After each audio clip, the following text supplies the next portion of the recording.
Muito boa noite, bem-vindos ao Jornal da Noite. Vamos olhar as principais notícias referentes a esta sexta-feira. Instituições de crédito deverão utilizar uma taxa de juro única de empréstimos aos clientes a partir deste ano. Trata-se de uma medida introduzida pelo Banco de Moçambique para conferir transparência às operações bancárias e facilitar a negociação das taxas de juro a contratar. Para a introdução de uma taxa de juro única em todos os bancos, será necessário definir também o único indexante, isto é, o mecanismo que deve orientar todos os bancos a fixarem a taxa de juro preferencial, também conhecida como taxa Prime, que é aplicada a clientes que têm as melhores avaliações de crédito. A medida já tinha sido anunciada no encerramento do ano econômico em dezembro de 2016 pelo governador do Banco de Moçambique e foi retirada esta sexta-feira no encerramento do 41º Conselho Consultivo da instituição.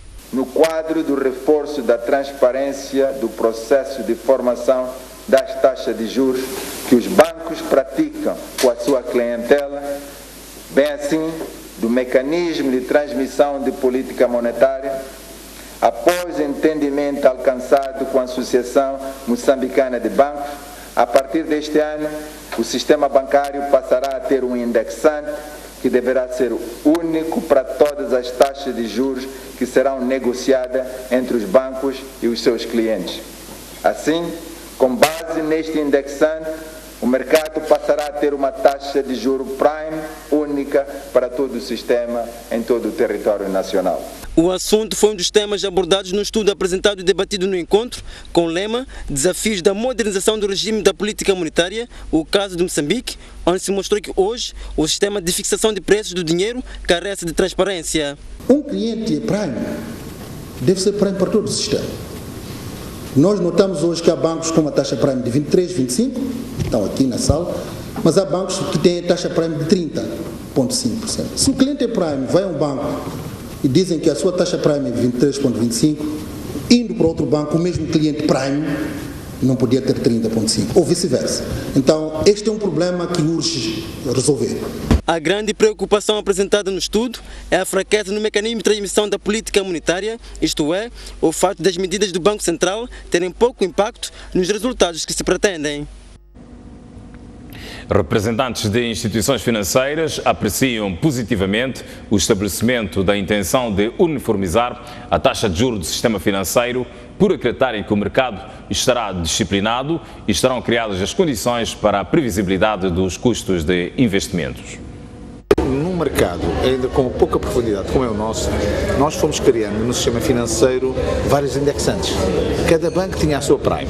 Esta tendência de criar uma taxa de juros em que tenha um indexante igual para todos os bancos, no fundo vai acabar por trazer maior transparência para o mercado e os clientes vão poder dizer assim, bom, a Prime é a mesma, o spread é diferente e no spread, sim, os bancos incorporam todos os riscos que devem ser incorporados numa taxa de juros. Os agentes económicos com este novo mecanismo vão passar a ter mais informação sobre os termos e condições de pricing praticado pelos bancos e, naturalmente, estarão em melhores condições de tomarem decisões de investimento consistentes, seguras, para tornar, portanto, o risco dos seus negócios mitigado. Acho que a vantagem é muito clara para os clientes dos bancos, porque vai trazer maior transparência e cada cliente que vai contrair empréstimo vai ter noção aquele que é taxa de juros de referência que é praticado ao nível do sistema financeiro. Então, o que vai diferir de um banco para outro, se isto concretiza, vai só ser avaliação de risco. O Presidente da República diz que ainda são necessárias reformas profundas para ultrapassar a crise económica. Falando hoje na inauguração da nova sede do BCI, Filipe Nunes disse que o setor da banca deve ter um papel ativo na economia do país. Já o Presidente da Comissão Executiva do BCI garantiu que a sua instituição tem estado a dar o seu máximo contributo para o crescimento da economia nacional.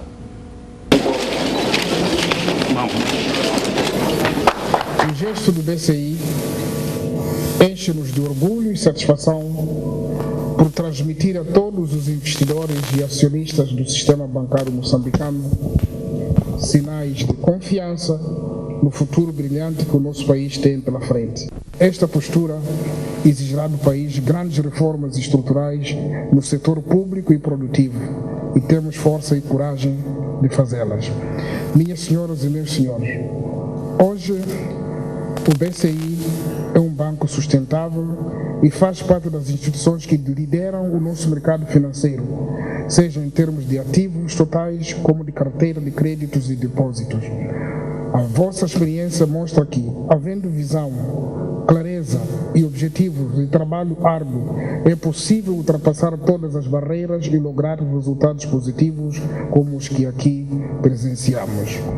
Os bancos comerciais devem acautelar os riscos próprios que a sua atividade acarreta, criando mecanismos mais transparentes de comunicação com a sua clientela e o vasto público.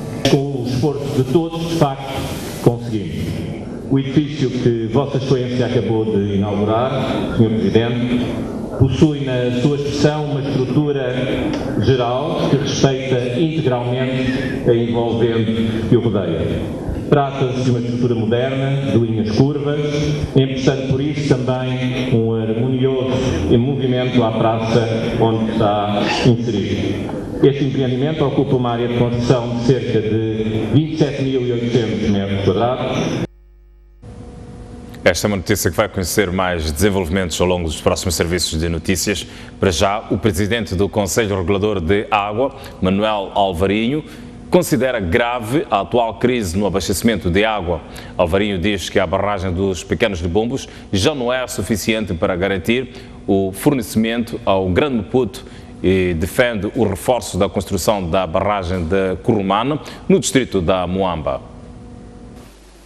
As restrições de água que vêm se registrando nos últimos dias nos municípios de Maputo, Matola e Boane, devido à redução do caudal do rio Umbeluz, constitui uma grande preocupação para a Direção Nacional das Águas.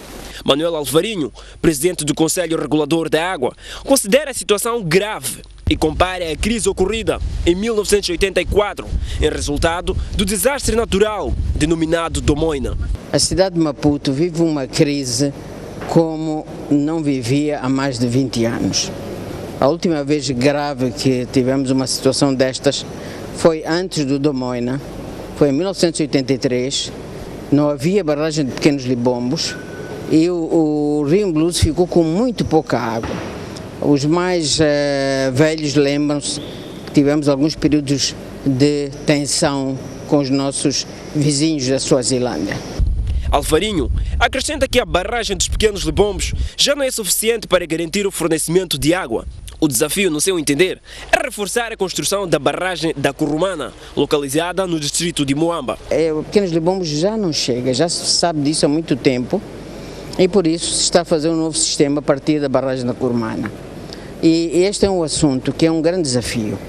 Fazer uma barragem leva muito tempo, é muito caro. Para além da Curumana, também temos a barragem de Moamba Major, ou seja, Maputo tem perspectiva, mas a curto prazo enfrenta uma crise como muitos de nós não temos memória. O sistema de abastecimento de água para Maputo, Matola e Boane chega a fornecer 240 mil metros cúbicos por dia, o que reduziu com a atual baixa do caudal do Umbeluz. E o presidente do Conselho Regulador de Água, Manuel Alvarinho, foi homenageado na tarde desta sexta-feira em reconhecimento do seu contributo no desenvolvimento do setor das águas. Manuel Alvarinho recebeu o título de Doutor Honoris Causa no passado dia 13 de janeiro, na Holanda.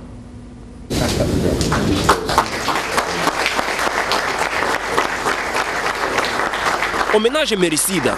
Foi o que soou alto nesta sala que juntou quadros do setor das águas, nesta sexta-feira, numa cerimônia dirigida pelo Ministro das Obras Públicas, Habitação e Recursos Hídricos, Carlos Bonetti. Manuel Alvarinho é natural de Cabo Delgado e tornou-se licenciado em Engenharia Civil pela Universidade Eduardo Mondlane em 1968 e concluiu a pós-graduação em Gestão de Recursos Hídricos pela Università Berstemieri, na Itália. A homenagem a Alvarinho resulta da recente atribuição do título de Doutor Honoris Causa em Ciências Tecnológicas pela Universidade Técnica de Delft, do Reino dos Países Baixos. O homenageado entrou para o setor das águas em 1979 e esteve na frente de vários processos no setor das águas. Esteve envolvido na criação da Direção Nacional das Águas, impulsionou a internacionalização do setor, fundou o Conselho Regulador da Água, unidade onde atualmente assume as funções de presidente. O Dr. Manuel Alvarinho tem, acho, o título que lhe consideram. Aqui, a nossa maneira moçambicana significa que o senhor agora faz parte do Conselho dos Anciãos, que se chama Madota.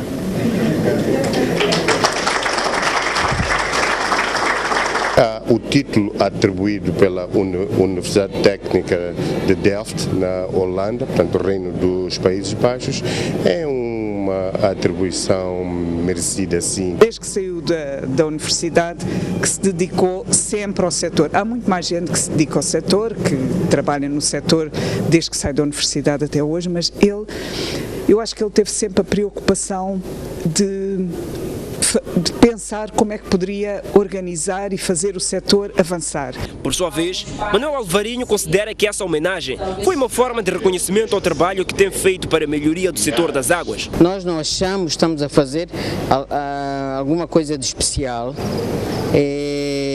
enfrentando os desafios do nosso Moçambique, do nosso povo, mas há pessoas, há instituições que notam isso e por isso também significa para Moçambique e significa para o setor do abastecimento de água e saneamento todos os quadros e com quem eu tenho trabalhado.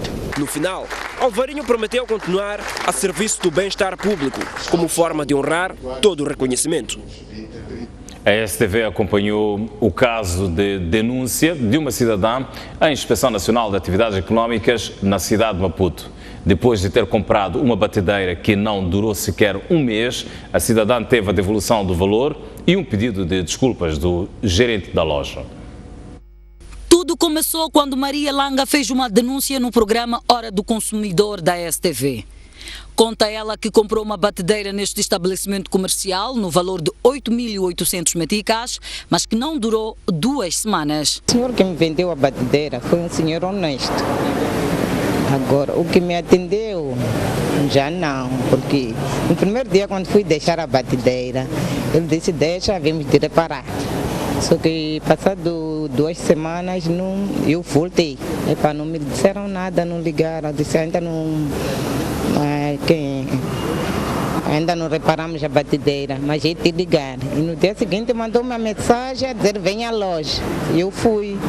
Ele disse que a batedeira está partida, a senhora estragou, por isso nós não vamos reparar, nem vamos reembolsar o valor. O caso foi levado à Inspeção Nacional de Atividades Económicas, INAI, da cidade de Maputo, onde a cidadã preencheu o livro de reclamações. Sempre que tiver problemas, uma insatisfação qualquer no âmbito da compra de um produto, um bem, um serviço, se não consegue vir por aqui, liga para isso. De seguida, acompanhados pela equipa da INAI, a STV foi ao estabelecimento comercial para compreender o que teria sucedido. No primeiro dia, não foi encontrado o gerente da loja, mas falou-se com ele ao telefone e foi feita uma notificação para que se apresentasse no dia seguinte nas instalações da INAI da cidade de Maputo. Na ocasião, o advogado Mpasso Cambled disse que a utente tinha razão em reivindicar os seus direitos. Houve violação de direitos do consumidor. Perceba-se que quando se fala em violação de direito do consumidor, estamos aqui a dizer quando há uma quebra de expectativa daquilo que é um bem que em algum momento foi adquirido. Já no dia seguinte, a consumidora Maria Langa, o comerciante e a INAI entraram em conversa para a resolução do problema. Depois de cerca de 30 minutos de diálogo, a senhora Maria Langa saiu sorridente do local, pois havia sido devolvido o valor que gastou pela compra da batedeira. Neste momento estamos com o senhor Ibrahim, que é gerente da loja em que a senhora Maria foi comprar esta batedeira, que lembre-se, portanto, estragou-se antes mesmo do fim de garantia. Vamos falar com ele, conversaram, a que conclusão chegaram depois desta conversa? Sim,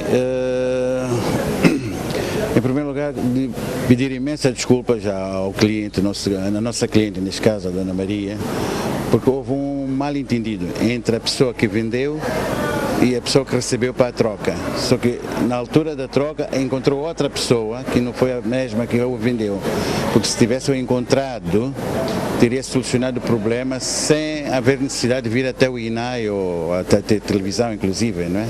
O sentimento de justiça reposta, a senhora Maria contou os planos que tem com o valor reembolsado. Está satisfeita com o desfecho da situação? Muito satisfeita, sim. Esse coisa de dinheiro vai comprar outra batedeira, né? Sim, porque eu preciso mesmo é da batedeira.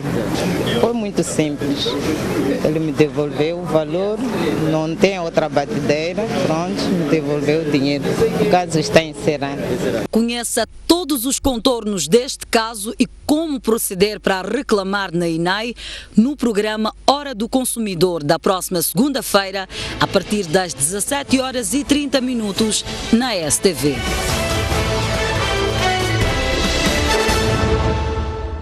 As alfândegas de Moçambique acabam de apreender no Porto da Beira enormes quantidades de produtos contrafeitos oriundos da China e com datas de fabrico e prazos para consumo adulterados. Estes produtos contrafeitos que foram supostamente produzidos na China e que tinham como destino a cidade de Chimoio foram apreendidos esta quarta-feira no Porto da Beira pelas alfândegas de Moçambique, pois tudo indica que foram pirateados. Trata-se de 48 mil unidades de escovas de dentes e cerca de 3 mil caixas contendo produto para higiene feminino. De acordo com o rótulo deste produto de higiene, o mesmo foi fabricado na cidade de Maputo pela Ivone Lisa. Esta empresa, denominada Ivone Lisa, declina a propriedade deste produto. Portanto, isso nos certifica que, de facto, trata-se de uma contrafação. E, além do mais, a Ivone Lisa é uma empresa que está sediada em Maputo, mas este produto vem da China, estranhamente.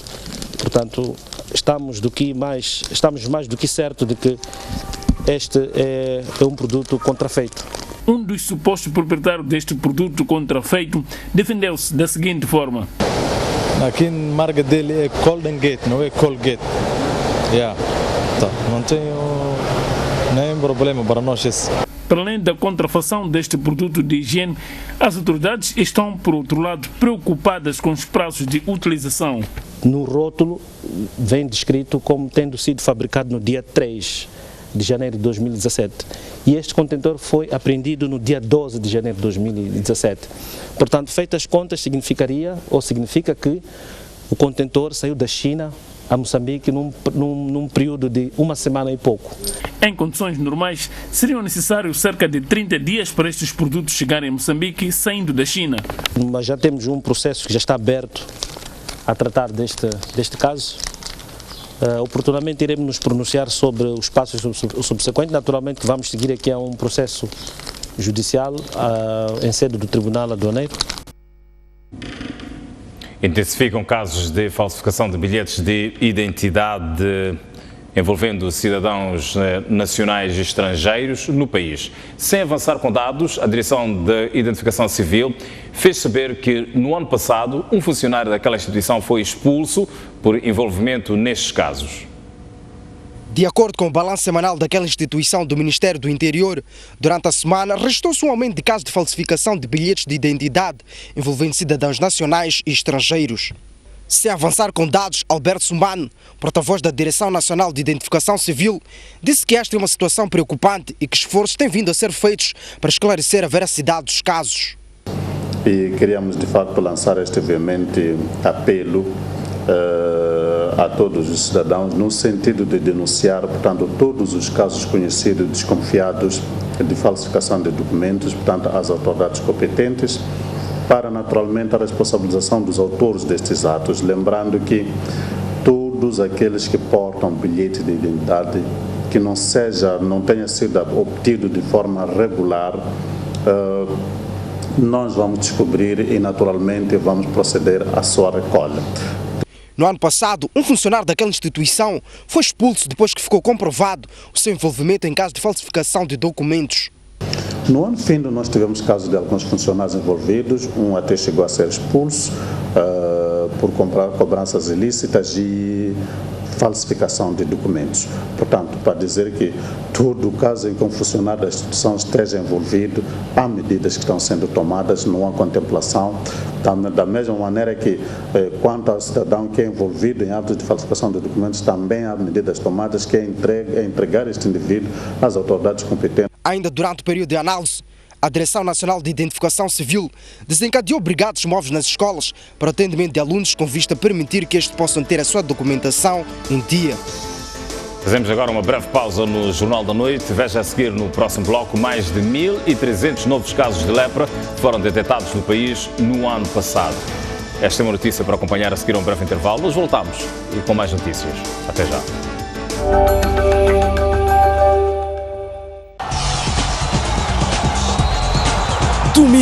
Domingo, você acompanha as principais incidências do final de semana desportivo. A arte e magia das estrelas. A festa e emoção. O registro dos momentos mais marcantes do desporto moçambicano. Ganhar e ganhar. Comentários fundamentados de figuras apalizadas e incontornáveis. Nós temos de estar ao nosso melhor nível. A gente tem que procurar alternativas. Tudo isto e muito mais no programa Ao Ataque.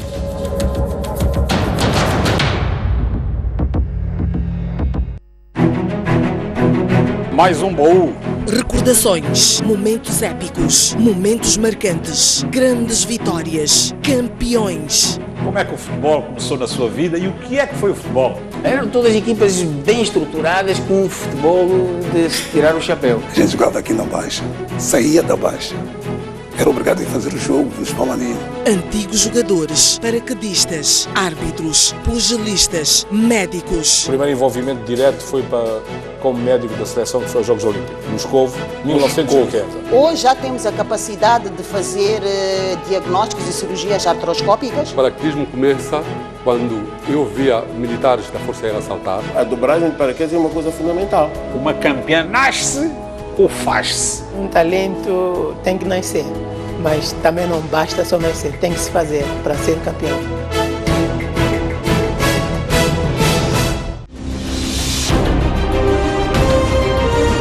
Maior parte para novos tempos e novas esperanças. A grande questão agora é tentar perceber como é que uma obra tão recente desabou.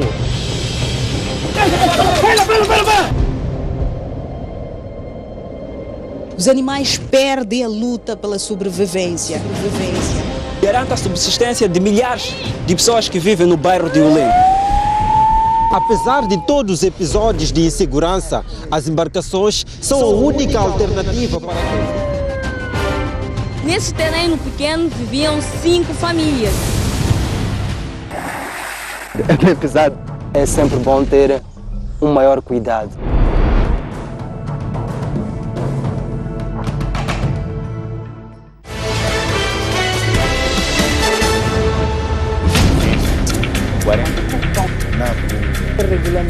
Comece a semana informado sobre os direitos na aquisição de bens e serviços.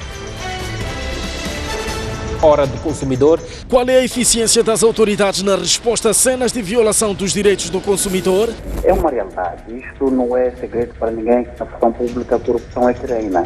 Mas a minha questão agora é, estou lesado porque fiquei todo dia sem trabalhar, porque o mesmo operador tinha problemas técnicos. Quando a gente tem que reclamar, a própria burocracia, não. Como agir perante flagrante quebra de direitos do consumidor?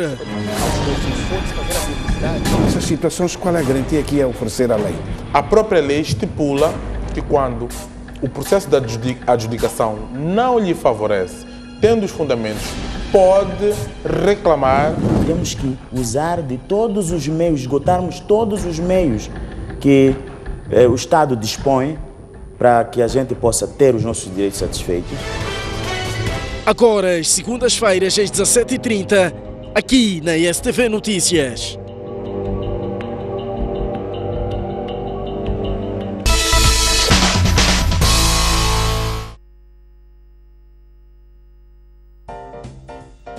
Todos os dias usamos condimentos e molhos nas refeições. Muitas ideias são embutidas nos recipientes que contêm maionese e outros itens. No Japão, os recipientes de alimentos continuam sendo inovados para se tornarem mais fáceis de abrir, práticos para usar e manterem os conteúdos mais deliciosos.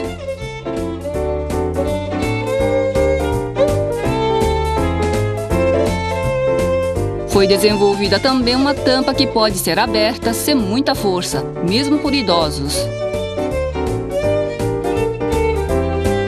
As tampas convencionais para garrafas de molhos contam com uma tampa externa que se abre e então há um anel que tem que ser puxado com força. No entanto, com esta nova estrutura, quando a tampa externa é girada para a direita, a parte interna se abre automaticamente e requer pouca força. Ela foi desenvolvida para atender às exigências dos usuários que queriam tampas fáceis de se abrir.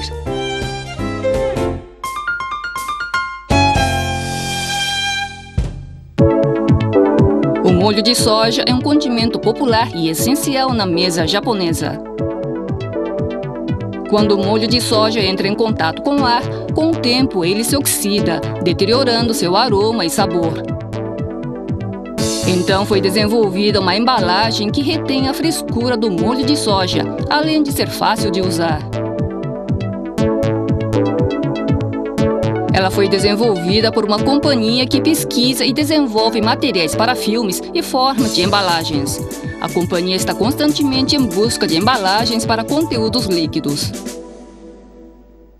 Ele diz, uma embalagem ideal deve ser capaz de manter o estado de quando está lacrado, mesmo após ter sido aberto, até o seu conteúdo acabar. Seria fantástico se pudéssemos produzir um recipiente como esse. Vamos ver o que acontece quando o molho de soja entra em contato com o ar. Este é o molho de soja de um recipiente convencional aberto 3 anos atrás, usado em uma experiência para comparar recipientes. Este é o molho de soja da nova embalagem que foi aberta na mesma hora.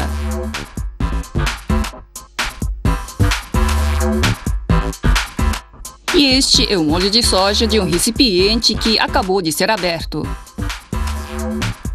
A cor do molho de soja do recipiente convencional, no qual logo entra em contato com o ar, tornou-se escura. Em comparação, no caso do novo recipiente, mesmo após 3 anos, a cor do molho de soja é similar à do molho de soja recém-aberto.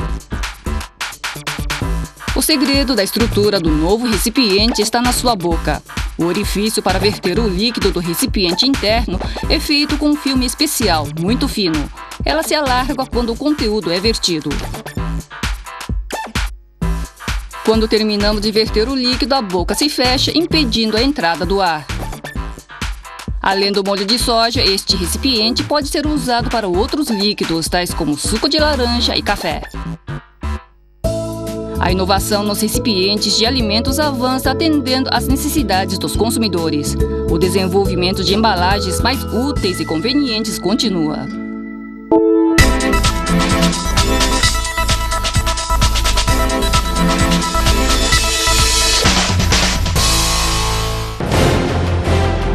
Um mundo sem referências é um mundo sem norte.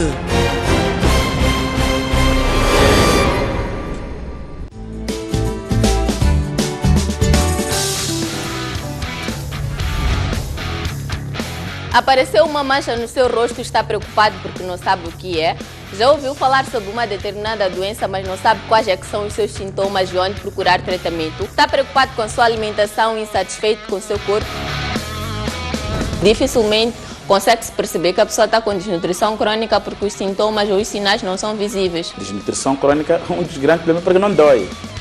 É recomendado uma visita periódica ao dentista. Uma das maneiras de prevenir a doença renal é tratar, portanto, a doença de base. Durante o período em que está a usar o anticonceptivo, a mulher não engravida. A resposta para estas e outras questões encontra aqui toda segunda-feira, quando forem pontualmente 10 horas, na STV Notícias.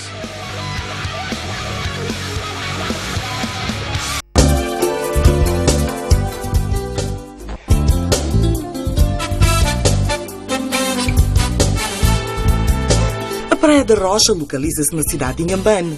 Possui uma área de cerca de 26 hectares. com características invejáveis pela sua composição de recifes de corais, águas cristalinas, a fauna subaquática e é conhecida pela sua população de raias.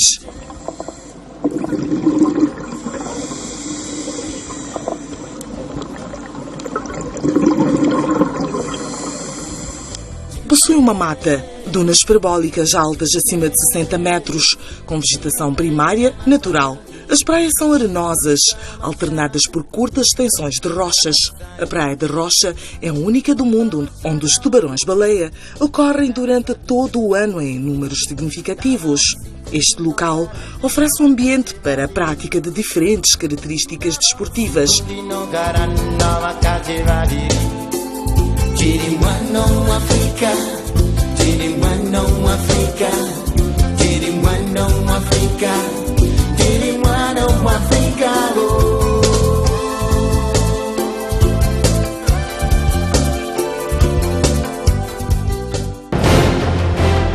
Um país sem ídolos é um país sem referências.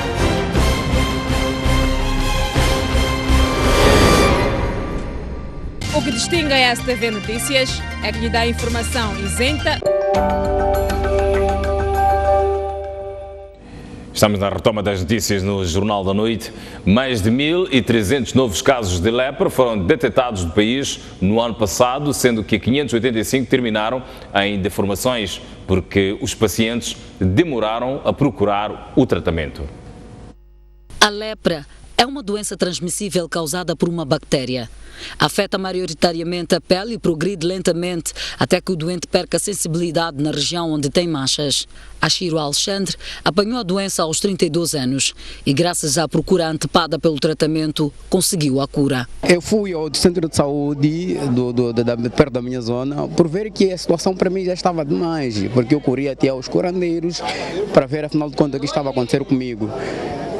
Daí eu estava a ver, eu tinha esses defeitos aqui, meus dedos até estavam-se a cortar. E quando cheguei ao centro de saúde foi mais fácil, fizeram-me diagnóstico e me deram transferência do Albazine para cá, comecei a medicar. Moçambique já integrou o grupo de 6 países mais afetados pela doença no mundo e, até o ano 2000, a lepra era um problema de saúde pública. Em 2008, o país foi declarado livre da doença, tendo reduzido para menos de um caso em cada 10 mil habitantes. Entretanto, casos de lepra continuam a ser registrados no país. No ano de 2016, nós registramos 1.364 novos casos. Desses, 416 foram em crianças e desse total, 585 tinham deformidade. Significa que chegaram muito depois de começar a doença na unidade sanitária. Nesta sexta-feira, celebrou-se o Dia Mundial de Luta contra a Lepra sob o lema Promover a Inclusão Social, eliminando todas as formas de discriminação e estigma aos afetados pela lepra. As cerimônias centrais tiveram lugar em Maputo, sendo que, embora não seja uma província com forte incidência da doença, o número de casos subiu de 4 para 12 de 2015 para 2016. A polícia da República de Moçambique desmantelou uma suposta quadrilha de assaltantes à mão armada na cidade de Pemba, província de Cabo Delgado. Na operação foram detidos 10 elementos do grupo e a polícia continua à procura do líder da quadrilha, um médico tradicional de origem tanzaniana que pôs-se em fuga na posse de uma arma de fogo do tipo AK-47. 10 indivíduos foram detidos pela polícia na cidade de Pemba, acusados de pertencer a uma perigosa quadrilha de assaltantes à mão armada. O grupo foi neutralizado no bairro Eduardo Mondlane e, segundo a polícia, para além de assaltos à mão armada, o grupo também se dedicava ao tráfico de drogas. Nesta operação, a PRM apreendeu uma viatura de marca Nissan Hardboard que era usada nos assaltos, cerca de 44 mil meticais resultante da venda da droga, droga tipo suruma e heroína, 6 munições da arma tipo AK-47, mobiliário e variado eletrodoméstico. Entretanto, segundo a polícia, não foi possível deter o líder da quadrilha, que durante a operação conseguiu fugir com uma arma de fogo. Neste momento, diligências estão em curso para a localização e neutralização do 11º elemento da quadrilha, que trata-se de um médico tradicional de nacionalidade tanzaniana, que apercebendo-se da presença policial, conseguiu pôr-se em fuga, levando a arma do tipo AK-47.